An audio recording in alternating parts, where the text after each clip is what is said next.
everyone, my name is Esther Oud and I'm here to tell you the do-good story about the Beach Ameland house, which is the house you can see over here.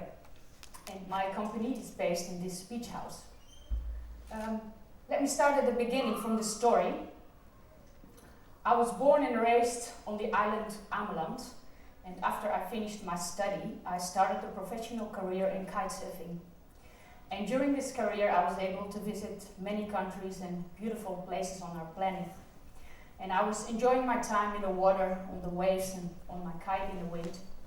But I could also see, unfortunately, that during these sessions, we human beings are highly polluting our planet. The best example I can show you with this picture, which was taken on Kuta Beach, Bali, in Indonesia. And if you have a close look, what you see at the beach is all rubbish. And it's the same in the water. So every paddle stroke I took on the board, I was either having a handful of plastic or touching bottles or any kind of waste. And this is not only happening in faraway countries, but also on my own beach on Ameland. So when I finished my career in kitesurfing, I really wanted to give something back to nature and the planet. And I got that opportunity when we wanted to make a new beach house for the company. And I wanted to make this beach house as sustainable as possible. And I didn't really know where to start, but luckily I got in contact with Brenda Harsveld during a kitesurfing weekend on Ameland for girls only.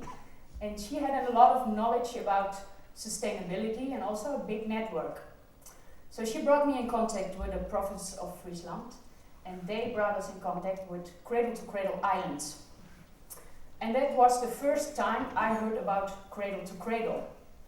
I don't know if you are familiar with the concept of Cradle to Cradle, but if I can explain it to you briefly, the Cradle to Cradle philosophy thinks in circles, and there is no waste anymore. So if you have a product or a material and you don't want to use it anymore, you either give it back to nature when it's biodegradable, or you give it back to the technological atmosphere where it can be reused.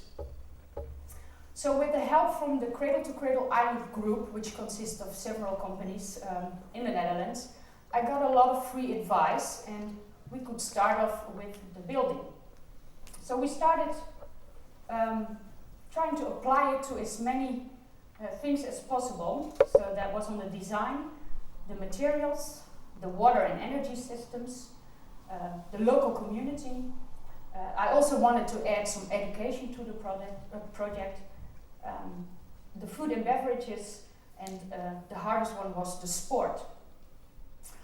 So we went to an architect, and the place where our company is based is on the beach, and it has no facilities. We have no plumbing system, no electricity, no water, nothing. So next to it being sustainable, it also had to be self-supporting.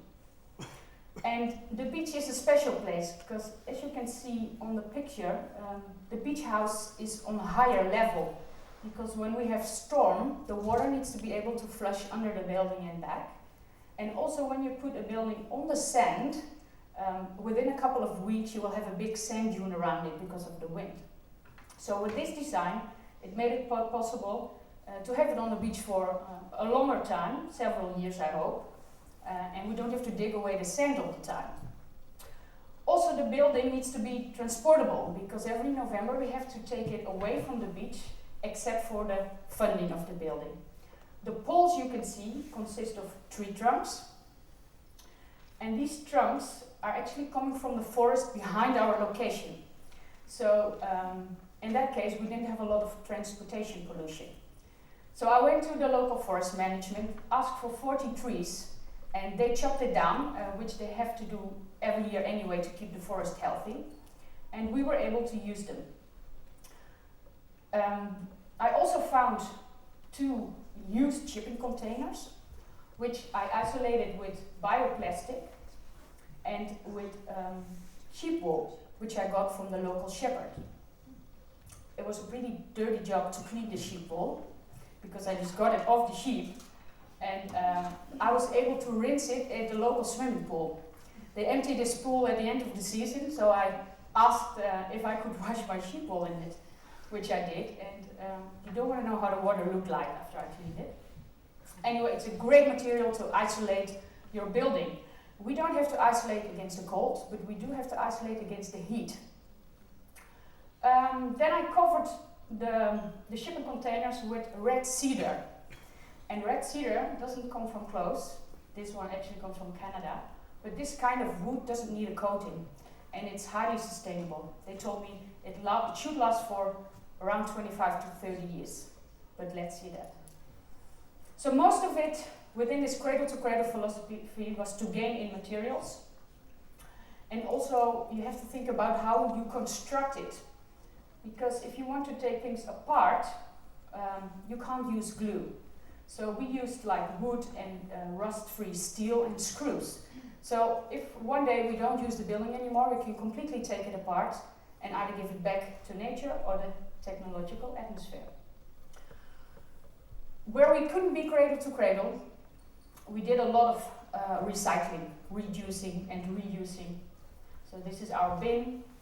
Also our bar and our cupboard are built from recycled wood.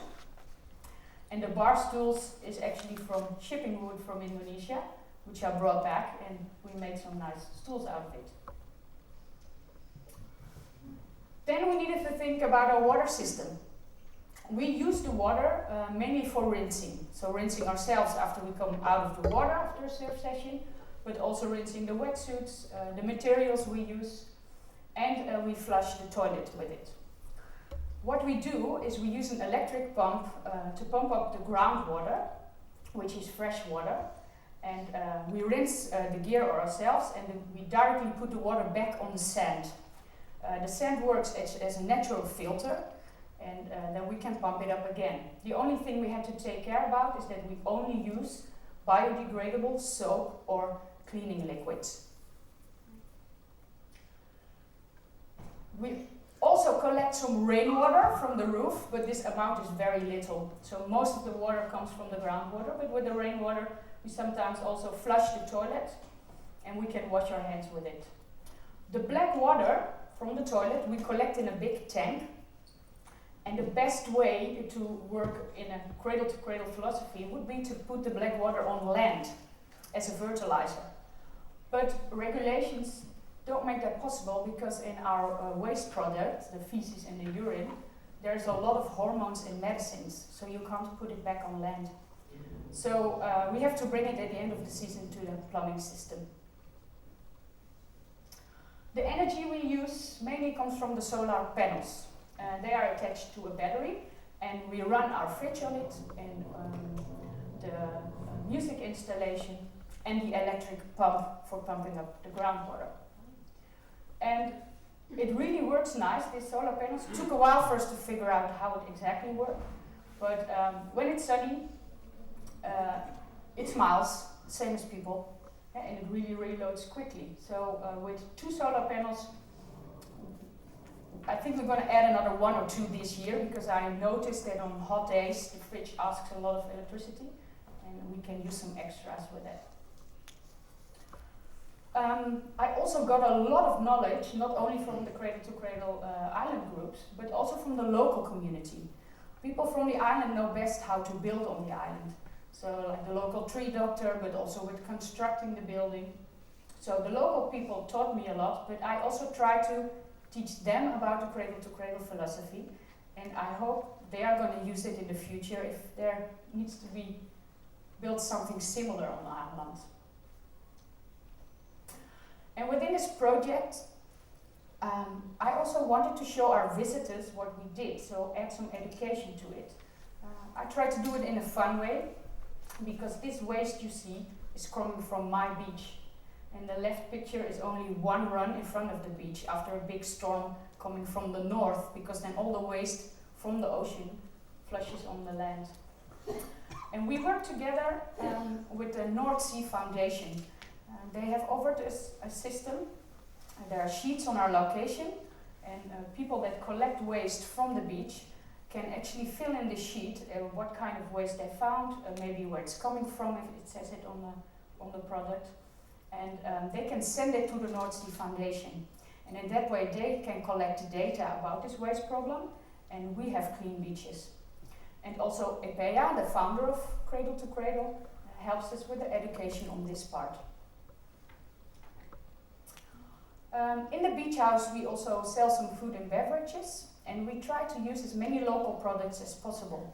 On the island we make our own cheese, we have ice cream, we have meat and bread and fish, so actually a lot of tasty things.